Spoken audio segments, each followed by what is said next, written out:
Magandang araw. Narito ang ulat ng panahon para sa Pilipinas ngayong linggo, January 5, 2025. Pangkalahatang lagay ng panahon.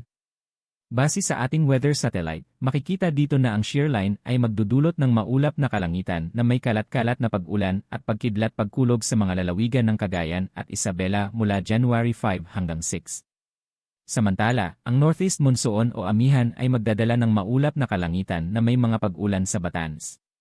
Ang natitirang bahagi ng Luzon, kabilang ang Metro Manila, ay makararanas ng bahagyang maulap hanggang sa maulap na kalangitan na may mga pulupulong pag-ulan o pagkidlat-pagkulog. Luzon. Sa Hilagang Luzon, Batanes, maulap na kalangitan na may mga pag-ulan dahil sa amihan. Cagayan at Isabela, maulap na kalangitan na may kalat-kalat na pag-ulan at pagkidlat-pagkulog dulot ng shear line. Temperatura.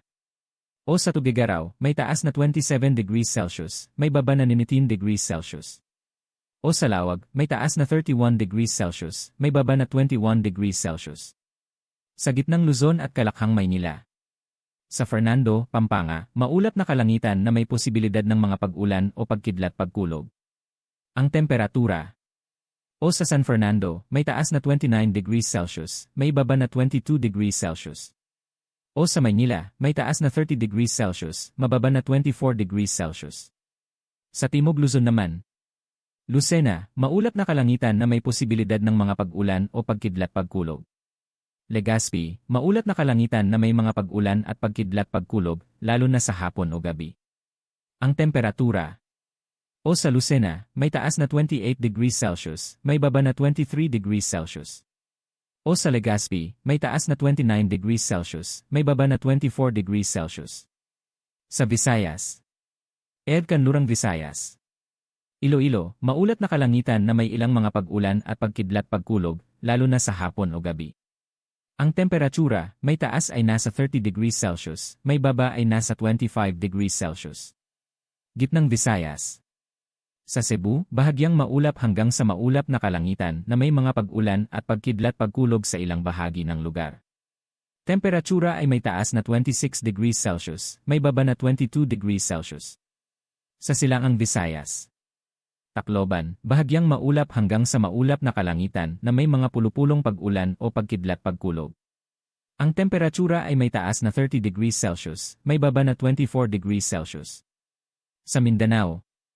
Sa may Hilagang Mindanao. Cagayan de Oro, bahagyang maulap hanggang sa maulap na kalangitan na may posibilidad ng mga pag-ulan at pagkidlat-pagkulog sa hapon. Ang temperatura ay may taas na 29 degrees Celsius, may baba na 24 degrees Celsius. Tangway ng Zamboanga naman. Zamboanga City, maulap na kalangitan na may ilang mga pag-ulan at pagkidlat-pagkulog, lalo na sa hapon o gabi.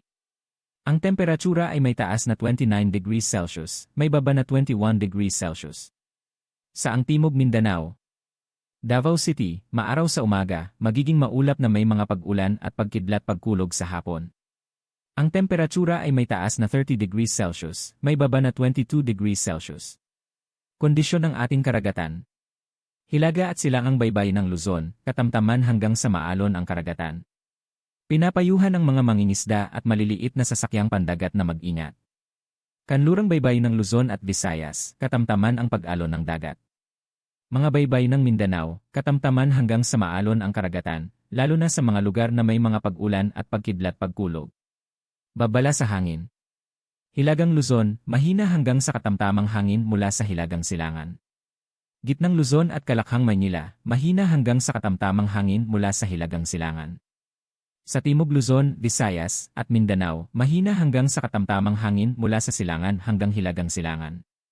Payo sa publiko. Pinapayuhan ang lahat na maging handa sa mga biglaang pag-ulan, lalo na sa mga lugar na apektado ng shear line at amihan. Ugaliing magdala ng payong at mag-ingat sa mga mabababang lugar na maaaring bahain. Para sa mga mangingisda, tiyaking alam ang kondisyon ng dagat bago pumalaot. Maging ligtas at manatiling nakahanda. Mag-subscribe lamang po sa ating channel para sa bagong updates.